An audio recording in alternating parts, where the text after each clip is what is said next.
Welcome to Help I'm a Parent, Christian parenting in the real world. We are so happy that you have invited us to enter into your home, your church, or wherever you may be gathered today. We're delighted that you've joined us on this program as we discuss your God-given role of parenting. We're your hosts, Drs. Claudio and Pamela Consuegra. Together we serve as the Directors of Family Ministries for the North American Division of the Seventh-day Adventist Church. We believe that one of the most important roles you will ever play is being a parent. In the midst of a secular society, it is so easy to leave God out of the training of our children. The purpose of this series is to not only put God back into that equation, but to place him at the very center. Parenting stretches us and shapes us like no other experience on this earth. It is a sacred responsibility, and there is no higher calling. It is a calling that has its shares of joys as well as challenges. It is a calling that demands a big investment on your part if it is to yield results.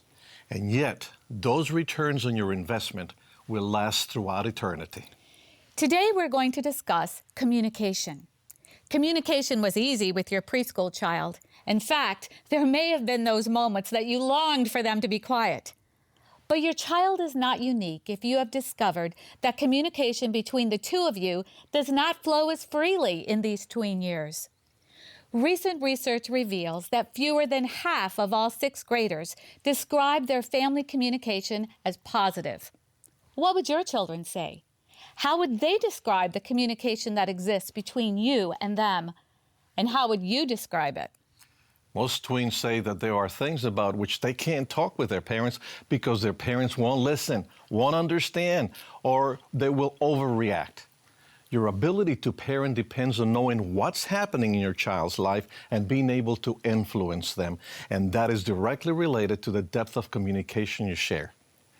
Deep communication is only possible if you find ways to talk about the hard stuff so that your tween feels comfortable sharing any topic with you.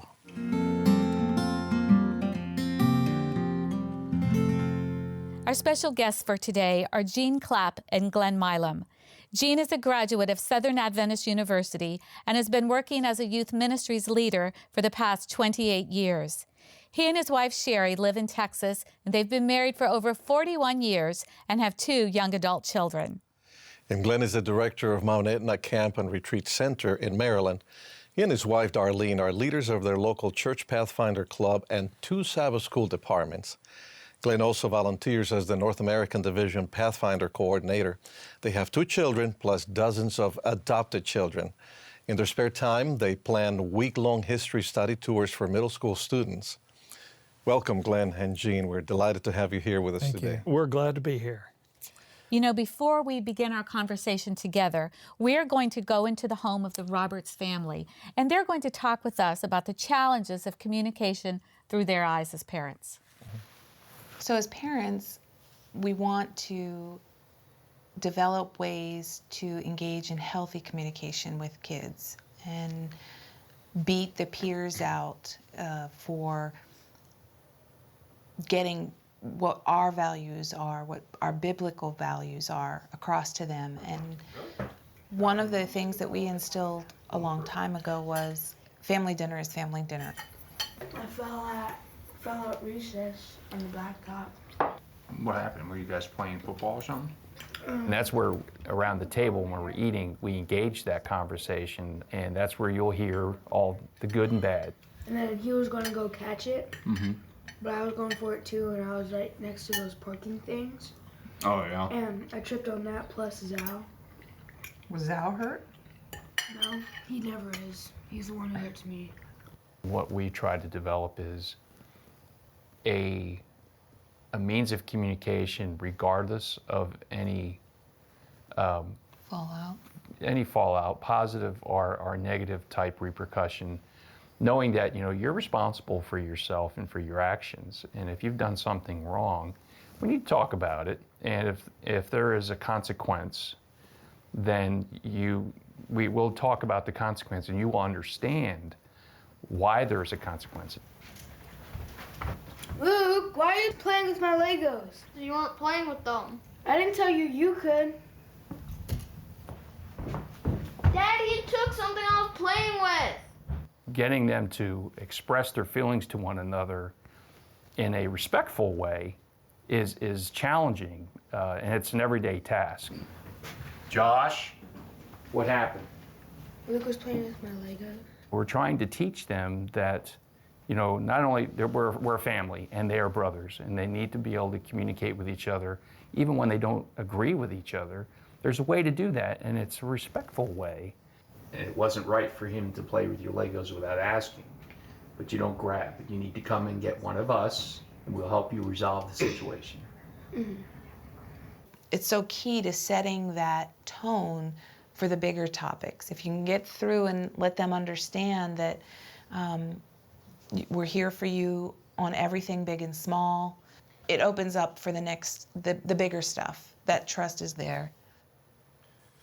It's interesting, that point that she just made, that talking about the small things can lead to the bigger things. Is that the way it should be with tweens? Absolutely, and the real challenge is that it starts much earlier. You start that when they're little toddlers, of having that conversation, of them trusting you. Mr. Roberts there made the comment of respect. You know, they're watching you and you know, other adults communicate with each other, and they're learning from that. So you're looking at the parents being the pattern for the kids' what communication. the kids are going to do. You need to create an environment where the young people feel comfortable talking with the parents, and the parents need to also have a feeling of comfortableness of talking with their kids.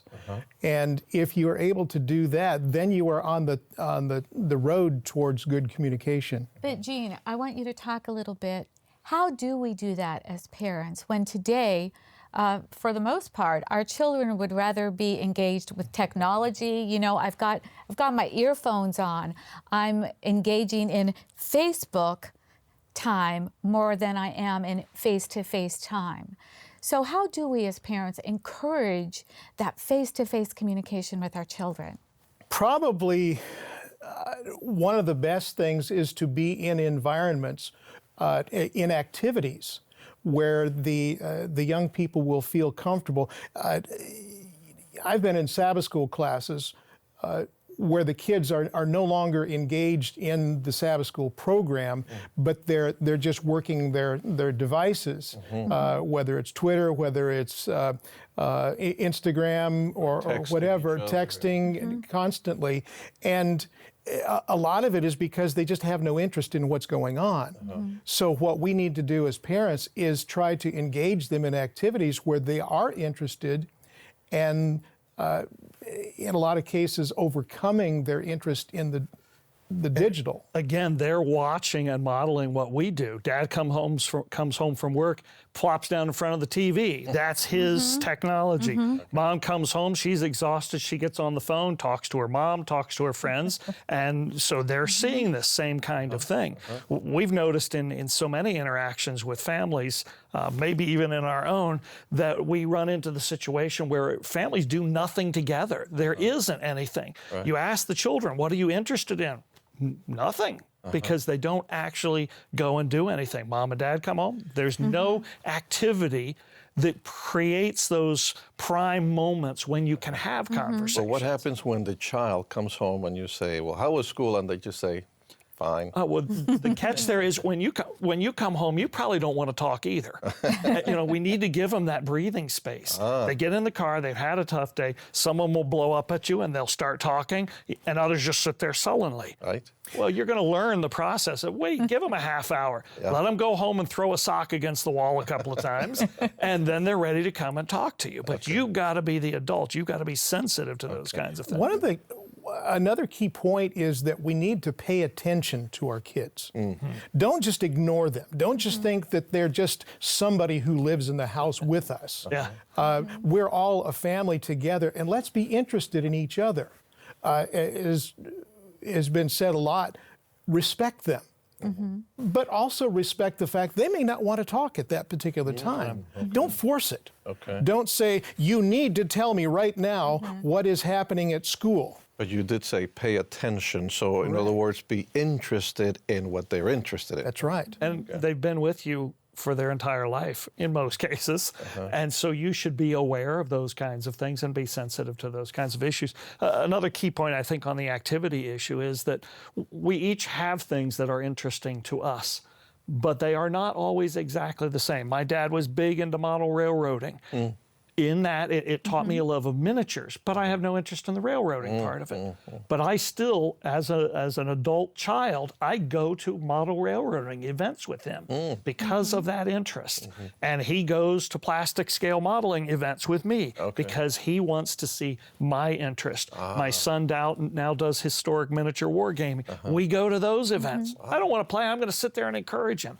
But we make a point of committing that time to building each other's interest. So it's not always about not me always and my about me, even as the interests, parents. yours and the others. Yeah, sure. So if we can lock into those interests, then by engaging in those activities together, we're automatically opening up opportunities for conversation and communication to happen. Absolutely. My father was a really diligent woodworker. As my brother and I were growing up, we would spend a lot of time with him in the wood shop. And that became, after we had gotten through the basic skills that he would teach us, that would leave us a lot of time for discussion, just an environment where we could talk. It was a safe place. Some people think that communication means only talking. But obviously, and you sort of mentioned that, communication also involves active listening. Maybe you can talk a little bit about that. Active listening is, well, Stephen Covey had a statement that he said, when we are listening, we want to understand and we want to be understood. And what we're doing when we're active listening is sometimes we are restating what people will say, what our young people will say to us. Sometimes they may say it in a way that they're not really even sure what they've said, but they've gotten the words out. And there are some practical things that you can do to achieve that. I used to be a dean of men at a university, and I always had a list of tasks that I was in the office working on, and a resident would come in and want to talk, and I'm typing and talking to them. And I finally realized, I'm failing at my primary task. And it relates right back to dealing with my own children. To put down what I'm doing, to go over, sit next to them, turn the chair around, look them in the eye, lean forward, and listen to them. And suddenly it's been 3 hours and you realize you have just been totally immersed in the conversation. And that might be just what they're looking for. You gave it complete, absolute center. To be able to reach out and put a hand on their knee, to be able to give them a small gift at a time when they're not expecting it. All sorts of things say, this person cares about me, they're concerned about me, they think about me when they're not with me. To send a postcard home, you're away on a business trip, and to send a postcard home to the kids, they don't even know what a postcard is. But to get mail for them, those opportunities. And how does that translate? Because you're talking about Dean of College or Pathfinders. How does that translate to the parents? It's exactly the same issue. That when you recognize, and we were having conversation earlier about our own families, when you recognize that there's a need, there's virtually nothing else that should take precedent over that. If I'm getting ready to walk up on the platform to give a sermon and my son wants to talk, well, okay, maybe we'll need to wait. But if I'm at home and I'm working on the lawnmower or whatever, that can wait. That can wait. I had an instance when I was a young man, or in the tween age, and it was a biblical question. And my dad was my elementary school teacher for this particular school year. And one Friday afternoon, we had a discussion in school that I just wasn't quite understanding. And this particular discussion had to do with the difference between the power of choice and predestination. And a pretty deep subject for a young man, a young boy. And my dad was busy preparing for Friday night and preparing for the Sabbath. And my dad saw that I had a question about it. And I said, Dad, I want to understand. And he said, let's talk about it. And we talked about it at length. And I understood when I got done. So he took the time to listen to your concern and then to explain or reason with you as to what you were thinking about. Yes. Thank you for this. This is very important. We're going to take a little break, and when we come back, we'll continue talking with Glenn and Jean about the importance of communication with the tweens in your family.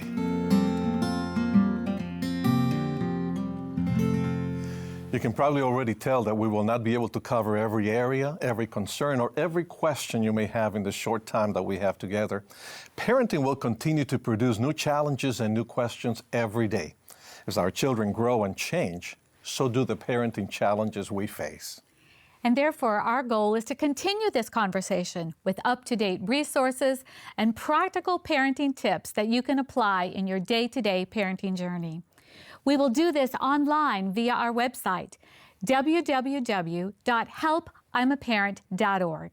And there you may keep up to date on all of our newly released parenting resources, supplemental products, and even find additional materials to download free of charge. You're also invited to submit any questions that were not answered for you, subscribe to an electronic newsletter, read a blog for parents, and much more. Again, the accompanying website is helpimaparent.org. And in addition to that website, we also have a Facebook page where we post daily words of encouragement and resources. So look us up on Facebook, Help, I'm a Parent. And remember, share that Facebook post with the friends in your social network. It is our desire that this resource will assist you in your God-given role as a parent by using principles that are firmly grounded in the Word of God. Now let's get back to our conversation with today's guests.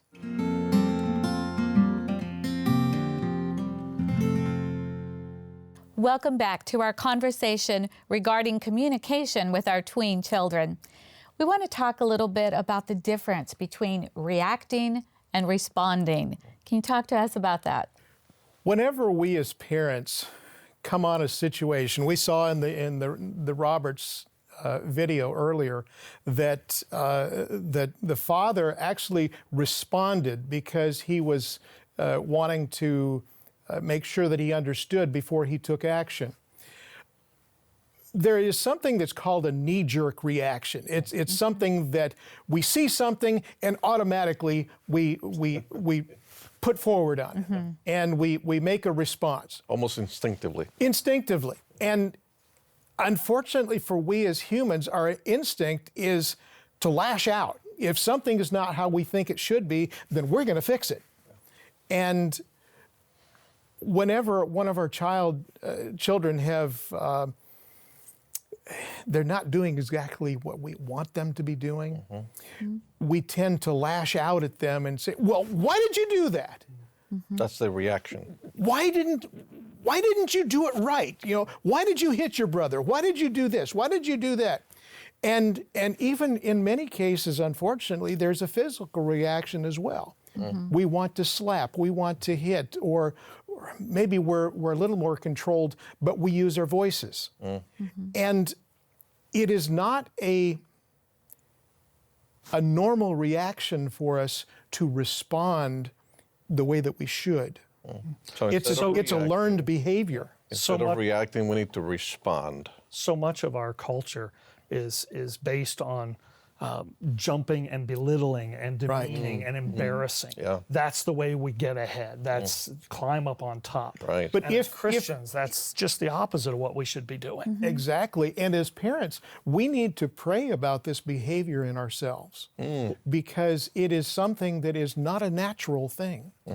There's an old phrase everybody knows, a failure to plan is a plan to fail. And I think in parenting, we often step back and we don't plan. When Darlene and I were expecting our first Sydney, we sat down and had conversations on virtually every commute back and forth to work about serious topics that might at some point come up in raising children up through college. That's right. And we had those conversations and we came to agreements on how we were going to respond. You know, with the change in decorum and dress code, what happens when our daughter comes and says, oh, guess what? Topless bathing is now the thing. Are we ready for that? Hasn't gone that direction. But we had a plan already set out. Right. If they come and want to do this or want to do that, what are we going to do so that we are on the same page and on the same plan, and we've already thought about it, that we may be stunned a little bit. Whoa, there it was. Right. But we're not unprepared. That's because wonderful we've already thought about advice. it ahead of You time. talked with your wife beforehand and agreed on the types of conversations you would have Oh, and all that. absolutely. So that's very important, as opposed to you reacting or responding either way and your spouse doing it differently. Right. And when you do that, you are prepared. Yeah. Because, you know, you talked, Glenn, about how reacting and responding, reacting is an instinct. And definitely when we react, we haven't thought it out. We haven't planned. And so you're giving us another option. Really consider before it happens. It's a common thing that when we are reacting, our voice level goes up, our volume goes up. Yeah. And when you're responding, it is a very proven fact Pretty neutral even. that if you will lower your voice, physically and intentionally lower your voice, that the tension will remove, or at least it will lessen. Yeah. Of course, you can lower it to the point where you terrify them when you get that, you are going to do what I said. Not quite that Not far. that, not that lower. The ideal is, again, that you can plan ahead, but what if, those times when they throw you that curve and you are totally unprepared, what would you do? A lot of times you need to just stop. Stop everything that you're doing and take a deep breath and say a quick prayer. Lord, help me. I don't know what to do. Yeah. But if you've practiced that and 99 times out of 100 you respond rather than react, once in a while the reaction is forgivable. They'll say, oh, wow, they weren't ready for that. You know, and you can come back afterwards and say, you know, kids, I'm really sorry. I messed up. I messed up. You know, I wasn't ready for that. That's not the way I normally respond. That's not the way I want to respond. Will you forgive me?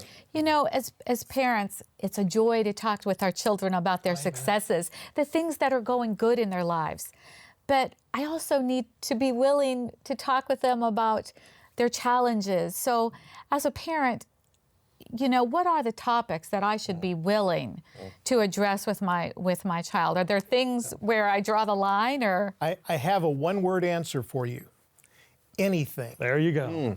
Agreed. Anything. There And should be nothing that you can't touch. Right. That's right. Especially as they're entering tween. They're in that period where they're kind of stretching. Peers are becoming more important, their attitudes. And again, if they have built up that relationship ahead of time and they recognize that they can bring anything to you and be willing to have that conversation.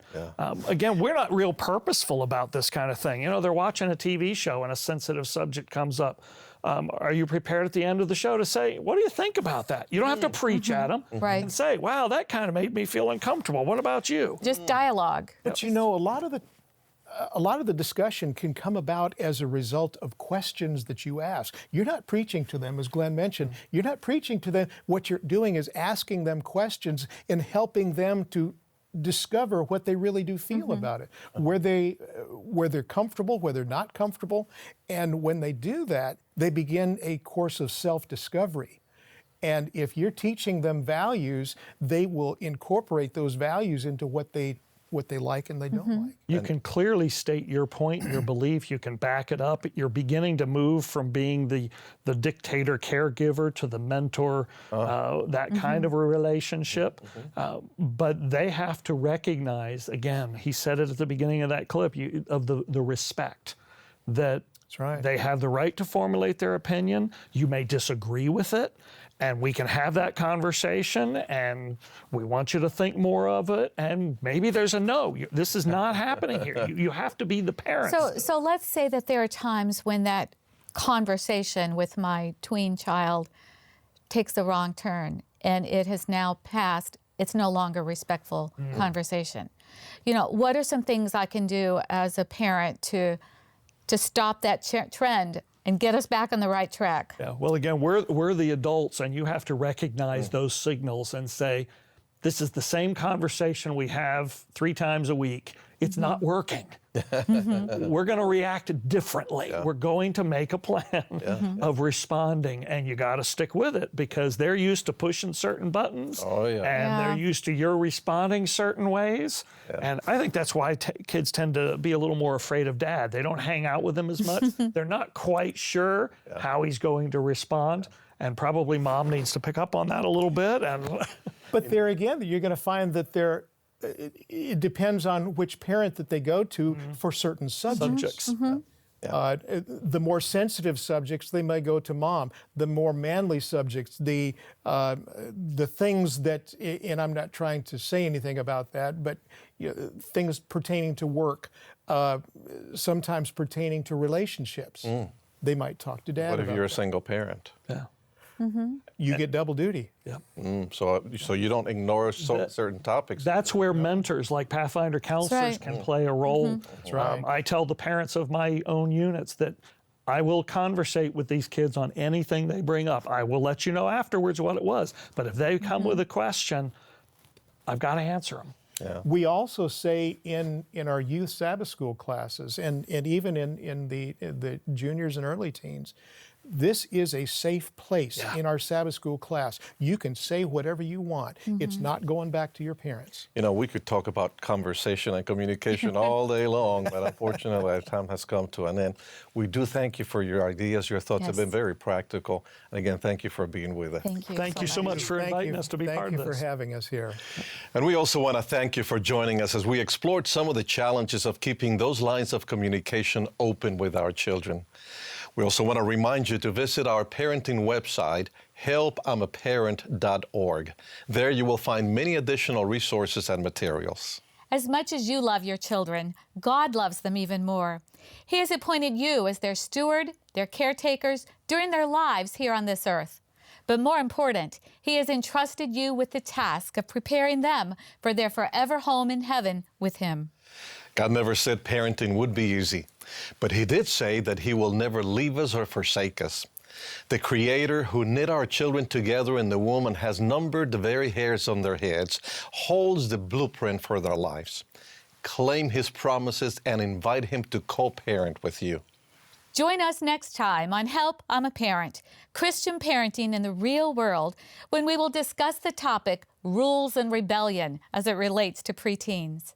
And until then, it is our prayer that the lines of communication will be open between you and your child so that together you can talk about their joys as well as their challenges. And we also pray that the direct lines of communication toward heaven will be open as you both talk to your Heavenly Father. May the sunshine of God's love shine on your family today.